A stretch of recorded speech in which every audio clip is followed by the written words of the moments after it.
Hi friends, welcome. ಇವತ್ತು ನಾನು ಮೀಶೋಯಿಂದ ಒಂದು ಸ್ಯಾರಿ ಆರ್ಡರ್ ಮಾಡಿದ್ದೆ. ಈ ಸ್ಯಾರಿ ಪ್ರೈಸ್ ಕೇಳಿದ್ರೆ ಶಾಕ್ ಆಗ್ತೀರಾ.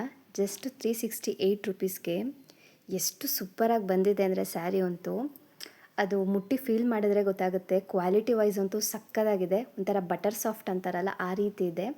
ಬ್ಲ್ಯಾಕ್ ಆ್ಯಂಡ್ ರೆಡ್ ಕಾಂಬಿನೇಷನಲ್ಲಿತ್ತು. ತುಂಬ ಚೆನ್ನಾಗಿದೆ. ಈಗ ಇದನ್ನು ಓಪನ್ ಮಾಡಿ ತೋರಿಸ್ತಾ ಇದ್ದೀನಿ. ನೆಕ್ಸ್ಟ್ ಇದನ್ನು ವೇರ್ ಮಾಡಿ ತೋರಿಸ್ತೀನಿ ನೋಡಿ. ಕೊಟ್ಟಿರೋ ಮನೆಗೆ ಇದು ವರ್ತ್ ಅಂತ ಹೇಳ್ತೀನಿ. ವೇರ್ ಮಾಡಿ ನಿಮಗೆ ಇನ್ನೊಂದ್ಸಲಿ ತೋರಿಸ್ತೀನಿ ಹೇಗಿದೆ ನೋಡಿ. ವೇರ್ ಮಾಡಿದ್ಮೇಲಂತೂ ಸೂಪರಾಗಿ ಕಾಣಿಸ್ತಾ ಇದೆ ಸ್ಯಾರಿ ಅಂತೂ. ಯಾರೂ ಮಿಸ್ ಮಾಡ್ಕೊಳಕ್ಕೆ ಹೋಗಬೇಡಿ. ತುಂಬ ಚೆನ್ನಾಗಿದೆ. ಆಫೀಸ್ ವೇರ್, ಡೈಲಿ ವೇರ್, ಸಿಂಪಲ್ಲಾಗಿ ಎಲ್ಲಾದರೂ ಹೋಗಬೇಕಾದ್ರೆ ಈ ಥರ ಸ್ಯಾರಿ ಅಂತೂ ತುಂಬ ಚೆನ್ನಾಗಿದೆ. ಹೇಗೆ ಉಡ್ತೀವೋ ಹಾಗೆ ಕೂತ್ಕೊಳ್ಳುತ್ತೆ. ಅಷ್ಟು ಸಾಫ್ಟಾಗಿದೆ. ಈಸಿಯಾಗಿ ಕ್ಯಾರಿ ಮಾಡ್ಬೋದು. ಜಸ್ಟು 368 ರುಪೀಸ್ಗೆ ಈ ಸ್ಯಾರಿ ಸಿಗ್ತಿದೆ. ಈ ಸ್ಯಾರಿ ಲಿಂಕ್ ಏನಾದರೂ ಬೇಕಿದ್ರೆ ಕಮೆಂಟ್ ಮಾಡಿ.